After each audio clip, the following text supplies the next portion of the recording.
where we're waiting, I'm just going to introduce myself. I'm Julie Haleska, and I am the chair for the Webinar Education Committee. And I want to welcome you to CAHIM, the California Association of Admissions Managers. And we have got a lot of things in the works for CAHIM. We'd love for you to maybe take a look at being a member if you live in the state of California, for sure. We've got a big 53rd annual meeting coming up in San Diego, September 6th through the 9th. We have a great many speakers, a lot of fun to be part of. And every month we've got education through the web. And today we have AGS Healthcare, and some of you know Jana Maynard. I just wanted to introduce Jana. She's not actually doing the webinar today, but she is the person that I'm very connected to with AGS. She's the VP of sales for them. And I want to go ahead and introduce Leigh Poland from AGS. And Leigh, I'm going to let you go ahead. If everybody could make sure you mute up your line, that would be great. Some of you are on camera too. I don't know if you want to be on camera or not, but I'm going to just turn it over to Leigh. Thanks, Leigh. Thank you so much. And it's such a pleasure to be here today and talk to you about one of my favorite topics, emerging topics, is coding for social determinants of health. Just a little bit about myself, and I'm also having some computer difficulties, but I have over 20 years of experience in coding and education over the last 20 years, but I am the Vice President of Coding Services at AGS Health, and I work very closely with Jana at AGS. My true passion is definitely coding and education and making sure our team is equipped to do their job accurately as well as with excellence. Just a little bit about AGS. We were founded in 2011. And we have approximately 100 customers, and we have approximately 3,100 coders, 3,700 AR representatives, 2,300 that fall in financial clearance, posting and refunds, and then about 600 that fall in EZDI. One of our things that we're very proud of is 48% of our workforce is comprised of women.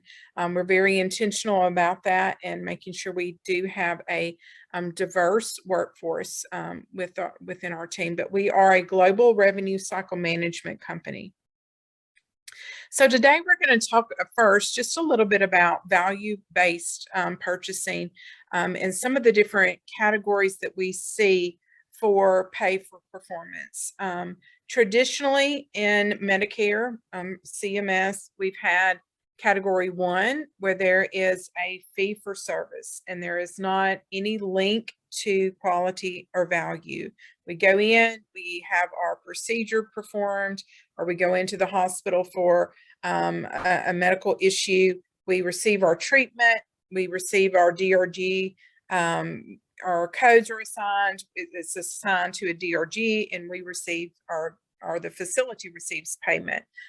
However, we're moving more towards the fee for service that is linked to quality and value. This is where we have category 2, and this is where we see rewards for performance as well as penalties for not meeting the standards for different measures. So this is where we see things like mortality reviews or readmission scores or, hospital acquired conditions. They closely monitor.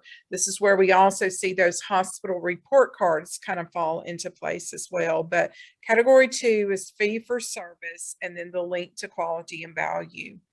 We also have category 3, which is the alternate payment models. This is where we have bundled payment with, associated up and downside risk. And then category 4 is where we have the population-based payment. This is where we see our ACO categories fall within this particular bucket. But this is can be episode-based population payments. It can also be population-based payments for comprehensive pediatric or geriatric care. We could talk about each of these different categories in depth and have a different session on each one. But today I want to kind of share with you how social determinants of health is linked back to some of these quality measures that we're looking at or talking about on this particular slide. So our current state, and this was actually taken from an article from 2017. So we know that even now, more and more are moving to that Category 2, Category 3, and Category 4 payment. But this is a comparison as of 2017 of our current state, as well as, our future state. And more and more managed care contracts are moving to that link to quality as well as link to value. So we'll see more and more of those contracts with that particular language. And so CMS uses different outcome measures to calculate overall hospital quality. And this is not a complete list, but these are the top 5 categories. The first and foremost is mortality. This is where they look to see, are you having a higher than normal mortality rate? Are your patients sick when they also pass away? Or do they have maybe a low risk of mortality and they're dying? So they look at this particular score quite extensively. Safety of care, readmissions, and this is where social determinants of health plays a big role, is with those readmissions. Patient experience, as well as the effectiveness of care.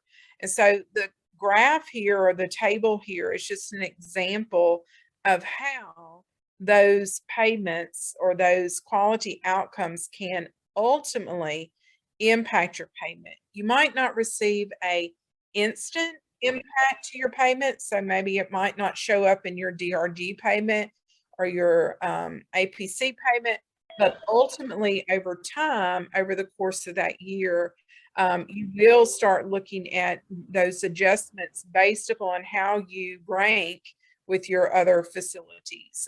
So you could receive either a penalty or a reward based upon how you rank in these certain categories. The interesting thing is all of this data from CMS is publicly reported data.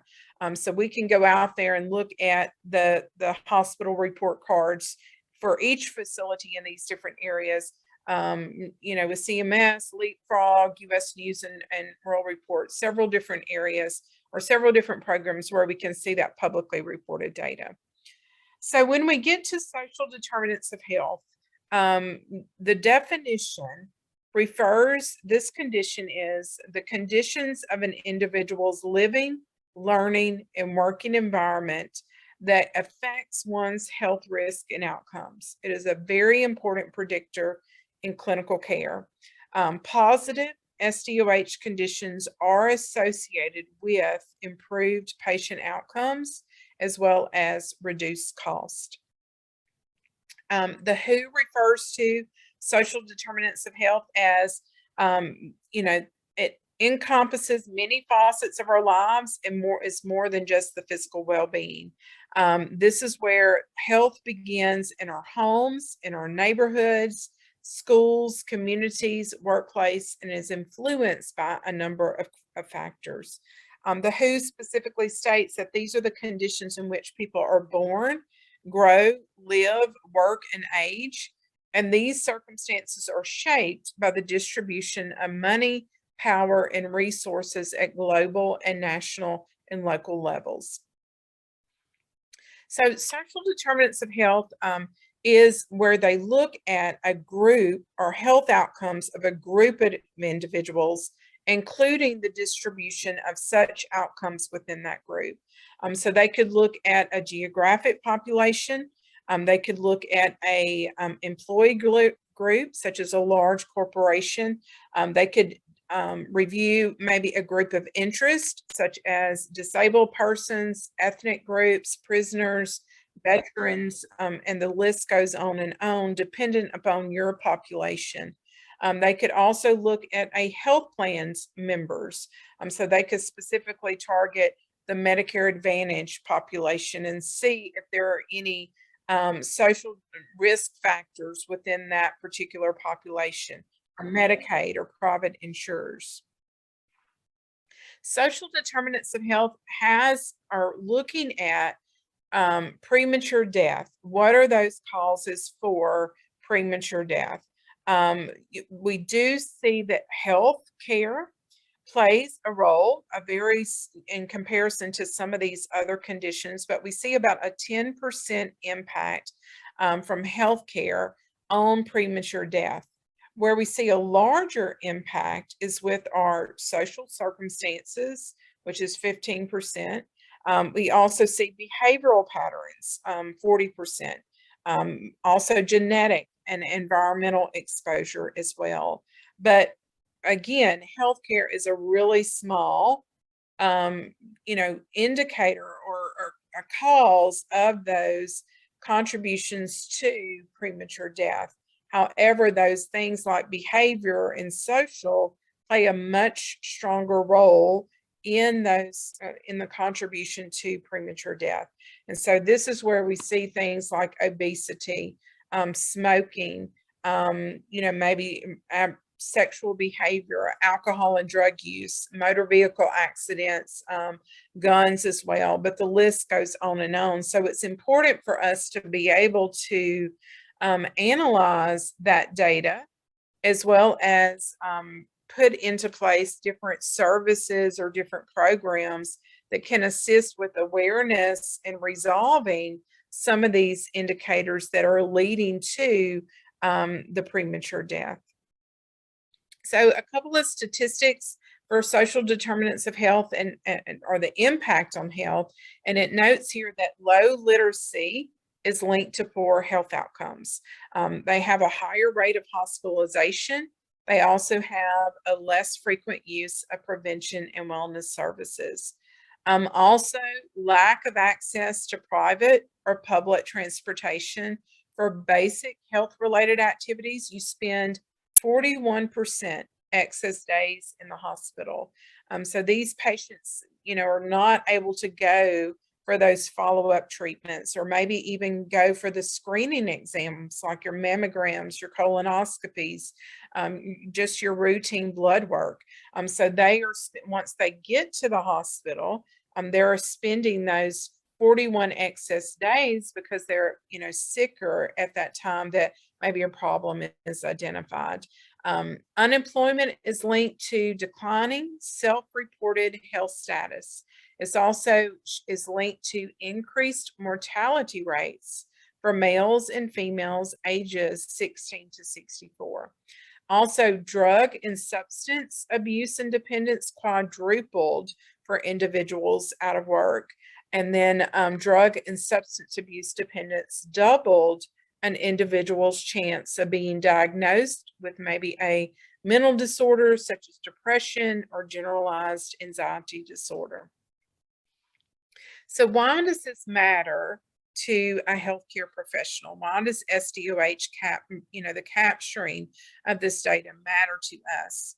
Poor SDoH conditions have been shown to negatively affect outcomes such as readmissions, which is one of those big quality outcomes that we talked about earlier that impact that category too, that fee for service linked to quality. It also shows that these patients have a longer length of stay. Also, the use of post-acute care, so your SNFs, your rehabs, your home health, it shows to negatively impact those particular outcomes. And so, there's a lot of discussion now about how these social determinants of health will, further impact those value-based programs. Will there be a potential for social determinants of health to maybe impact your DRG payment or an HCC scoring, or will it impact your APR DRG, such as your SOI or your ROM?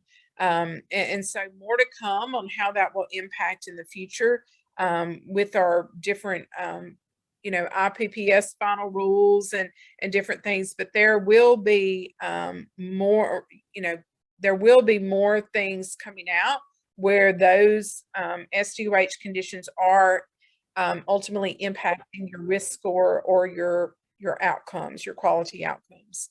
Value-based payment programs may penalize organizations that disproportionately serve disadvantaged populations.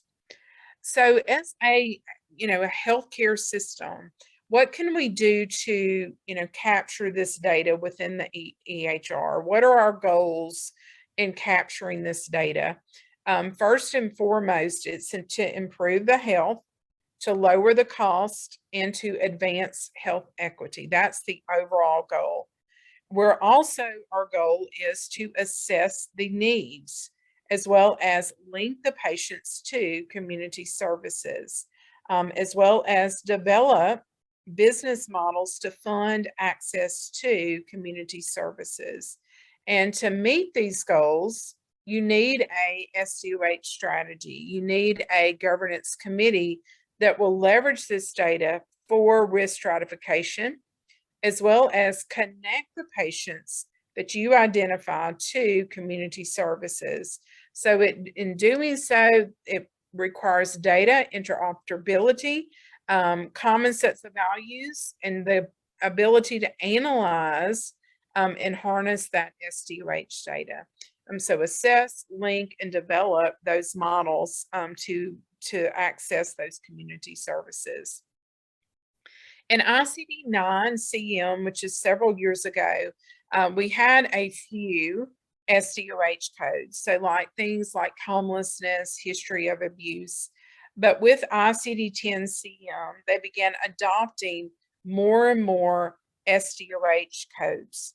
And within the last year or two, they made that particular section within our ICD-10 CM diagnosis code book a lot more robust. It has its own section, it has its own guidelines, and it allows us as coders to be able to capture these diagnoses if indeed documented.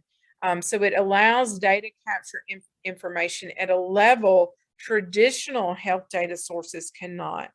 And so by capturing this data, it gives insight into care plans. It gives insight to healthcare stakeholders. They can recognize the need in their community.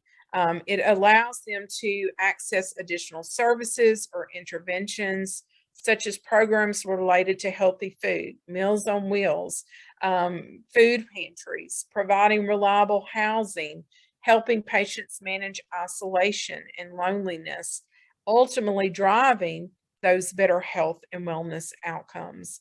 And those particular codes in ICD-10 CM are all Z codes, and they can be used to record this information directly into the patient's record, thus offering that deeper insight into the factors that impact health and the ability to really drill down to the needs of your patients and ultimately, linking them to those community services. This is a small snapshot of the code categories for ICD-10 CM for social determinants of health. Within each of these categories, for example, Z55, there are probably 5 or 6 other more specific codes about problems related to education and literacy that expand upon, are they illiteracy, schooling unavailable, underachievement in school, and the list goes on and on. We have Z56, where we can indicate if a problem is related to employment or unemployment. So is there a change of a job? Is there a stressful work schedule? Is there sexual harassment on the job or military deployment? So very specific codes related to employment and unemployment. Also, occupational exposure to risk factors, category Z57. Z59 are categories for housing, problems related to housing and economic circumstances, so homelessness, lack of adequate food and water, poverty, low income, problems related to maybe even living in a residential institution. And then category Z60 is problems related to social environment. So are they living alone? Is there social exclusion and rejection? Is there any target of adverse discrimination or persecution? And then Z62 is problems related to upbringing. So this is where we see the personal history of abuse codes, where there's some parent-child conflict codes. We also see maybe the child is in welfare custody, institutional upbringing, all fall within this code category. And then Z63 is other problems related to primary support group, including family circumstances. This could be anything from an absence of a family member, maybe disruption of family by separation or divorce, or even death of a family member, stressful events in the home, or stress on the family due to a return of a family member from military deployment, as well as alcoholism and drug addiction in a family. And then we have Z64, problems related to certain psychosocial circumstances, so your unwanted pregnancies, multi-parity, discord with counselors. And then lastly, Z65. This is your other category. This is captures, just like it says, other. So things like criminal proceedings without imprisonment, or even imprisonment or incarceration, exposure to war or disaster. So you can see just by this small glimpse of what those code categories look like, how very specific we can be if ultimately coders have that documentation to be able to code out these scenarios and give healthcare systems insight into their patient population. Coding professionals, the key thing here is, never before have we been able to code from, documentation that's not physician documentation. So let me rephrase that. We can, certain conditions like obesity, if the diagnosis is given by the physician, we can code the BMI from maybe a nurse's notes or a nutritionist. But here, it's allowing us, our guidelines tell us we can use patient self-reported documentation. We do not have to have that diagnosis from the physician, as long as that self-reported documentation is made part of that medical record and is signed off by either a clinician or a provider. So this offers us, a lot more opportunities on how we capture this data. It very well could be patient self-reported. It could also be captured by case managers or nurses or social workers, as long as it's made part of that permanent medical record and signed off by that clinician. And this is part of our official coding guidelines for social determinants of health. Again, it says that we capture this with our Z codes. We just looked at a glimpse of what those Z codes are.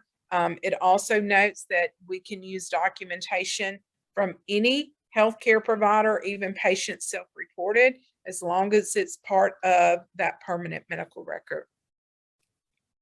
Also, important to note, and we just had the fiscal year 2023 IPPS proposed rule proposed that that came out the last week or two from CMS. But each year, CMS comes out with the IPPS final rule. This gives our inpatient prospective payment system. It gives us instructions on our MSDRGs. It gives us instruction on the relative weight. It gives us instructions on the hospital acquired conditions, what that list is going to be for the year, patient safety indicators. But it also gives us details on what the quality outcomes that we're responsible for capturing for each year also within this final rule. Well, for fiscal year 2022, CMS asked that we give them feedback, stakeholder input on ideas to make reporting of health disparities based on social risk factors, race, ethnicity, more comprehensive and actionable for hospitals, providers, and patients. So they are seeking input on how to have a future additional stratification on quality measures, results by race, by possibly Medicare, Medicaid, dual eligible status, disability, LGBTQ, as well as socioeconomic status. And so again, they're asking for comments on the possible collection of a minimum set of data elements by hospitals at the time of admission, and using electronic data definitions to permit nationwide health information exchange. They go on to state that, again, they're asking for comments on the potential development of health equity score measures modeled off health equity summary scores applied to Medicare Advantage contracts. So more to come. We will consider this input, as what they state here from CMS, in developing future policies. So they are looking at how to make this part of those quality measures, how to make it part of that risk adjustment coding, how to tie it back to, again, fee for service, but based on quality as well. So look at that fiscal year 2023 proposed rule for more details. It's not final yet, so still we have to wait on that, but anticipate that changes are coming on capturing of this data. So SDoH data is needed for outcome analysis, quality improvement, risk adjustment, reimbursement, and healthcare policy making. And so things that we need to consider, data concepts that we need to look at to fully address or integrate SDoH with clinical data is, one, to assess screening tools. There are screening tools out there that could be incorporated into your EHR that assess, food insecurity, homelessness, some basic, factors. We're also seeing this on our side, that facilities are starting to adopt this. Some are starting very small, where they're just asking those questions maybe on their housing status. But we are seeing those screening tools being implemented. Also, based on those social determinants of health issues, are there any diagnosis or any identified needs that are linked to those SDoH issues? So maybe, for example, food insecurity. Are we seeing diagnoses such as malnutrition or, bulimia or anorexia? What are those diagnoses? And, is there someone on the clinical side also assisting with that mapping or that identification? Interventions, action is needed to address the specific SDoH need. And with facilities being strapped more than ever, who is going to govern or who's going to monitor those interventions? Who's going to be responsible for making sure that the patient, when you identify those needs, in fact, are linked to those interventions, such as the food pantry or Meals on Wheels or SNAP programs as well? What is expected to be achieved to resolve that patient's identified need? What are the goals for your program? There are screening tools out there from CMS that give you examples of types of questions you can ask for these different social determinants of health needs. So, for example, living situation. What is your current living situation? Do you have a steady place to live? I have a place to live today, but I'm worried maybe about losing it in the future due to income issues, or I do not have a steady place to live. I'm living in a hotel or in a shelter or in the park. Food, also within the past 12 months, you worried that your food would run out before you got money to buy more. This is true, sometimes true, or never true. Transportation in the past 12 months, has lack of reliable transportation kept you from medical appointments, meetings, work, or from getting things needed for daily living? Yes or no? And so this screening tool is available on the CMS website. But there are absolutely different screening tools. If you Google SDoH screening, I know there's ones that address food as well as housing, but there are different formats out there that can be mapped back to your EHR. Additional questions out there for safety or maybe financial strain, as well as employment, such as, do you want help finding or keeping work or a job? And yes, or no, I do not need or want help. Data insights, just some statistics that we have found. It says here that this is taken from JAMA, in a cross-sectional study of U.S. hospitals and physician practices. Approximately 24% of hospitals and 16% of physician practices reported screening for food insecurity, housing instability, utility needs, transportation needs, as well as interpersonal violences.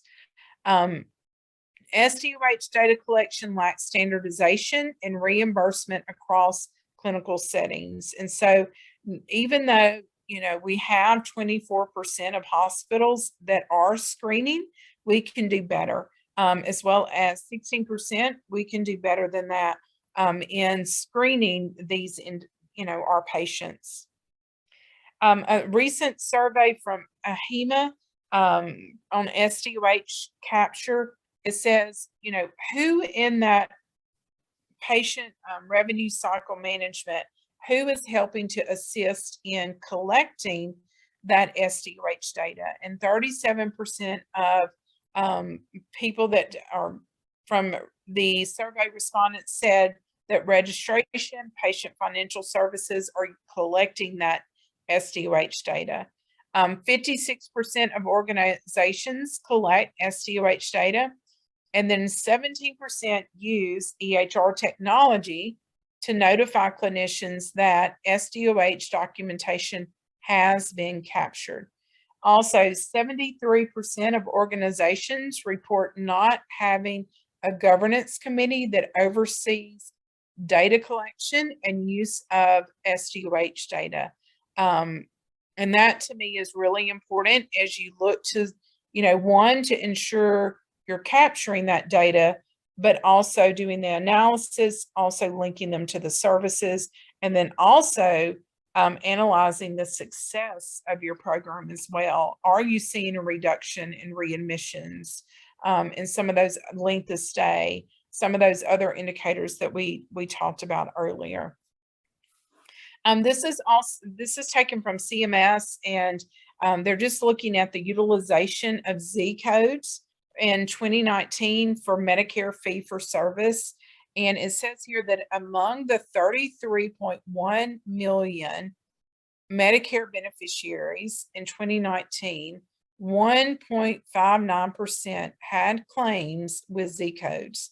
And the 5 most utilized Z codes are homelessness, disappearance and death of a family member, problems related to living alone, as well as problems related to living in a residential institution, and then problems in a relationship with a spouse or partner.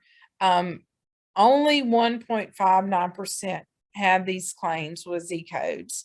And so, many times people will think, oh, this is the coder's responsibility, but it's not just coding. Yes, we need to ensure that our coders are capturing this data, but the key thing is physician documentation, or are we screening and capturing this data and including that in your electronic health record or your health record?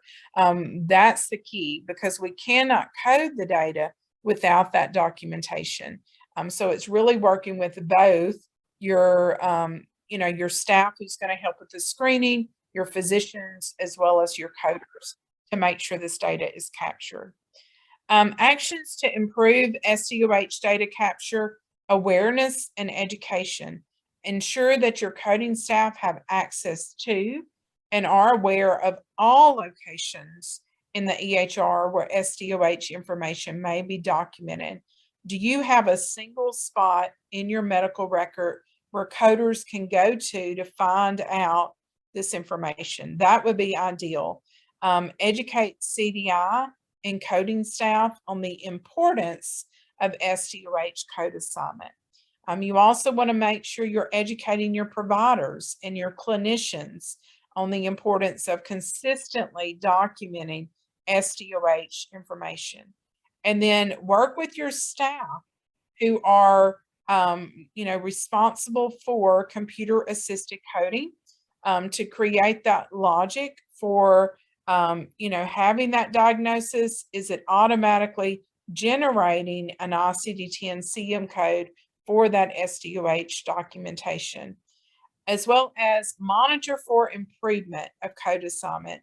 Once you've provided that education, once you provided the screening tools, you want to see improvement in that data capture, in the capturing of the SDoH code assignment.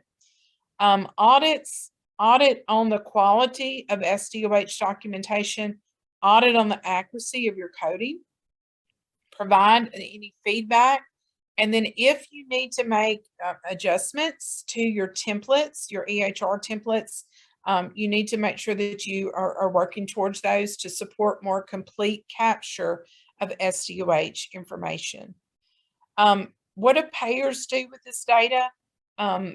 Again, they're equipped with, the ability to facilitate greater care coordination, identify patients who can benefit from care management programs, identify patients who may benefit from social, community, and government services, and refer them to local and national resources.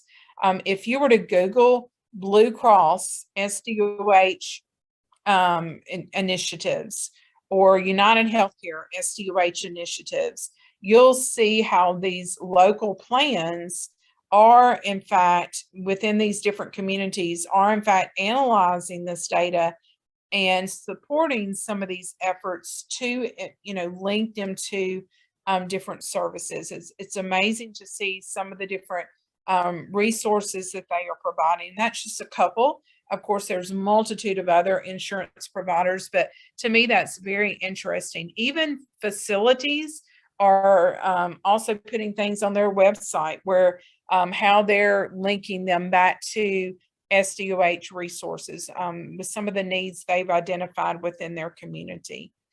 So what can we do? More than 50% of hospital readmissions are related to SDoH alone. As providers, as health systems, payers, policymakers, researchers, we need to continue to address SDoH.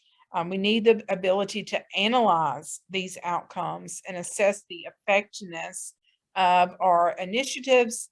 Well, it's going to be essential. And so coding professionals need to act now to make sure that we're capturing this information in order to improve those health outcomes as well as reduce cost. There are resources out on the CMS website. These are just a couple that just bring awareness to SDoH that you can also go out and download and provide to your coders or to your physicians. But these are free resources out there from CMS that talk you through using Z codes and how this can enhance your quality improvement initiatives. How can AGS help? I'll just mention, we've already talked about auditing services, data analytics. That's so key to making sure you're collecting, measuring, and analyzing this data, as well as making sure your CAC tools are ready and that logic is built in to auto suggest those ICD-10 CM codes. So this is all I had for today. turn it over to Jana and to see if we have any questions about the content that was covered today. Sure, this is Julie Haluska. If anybody has any questions, we will be providing the slides on our website by tomorrow. We should have them posted. And if you've got any questions and you want to ask, just type them in the chat, and we can take a look at them if there are any questions.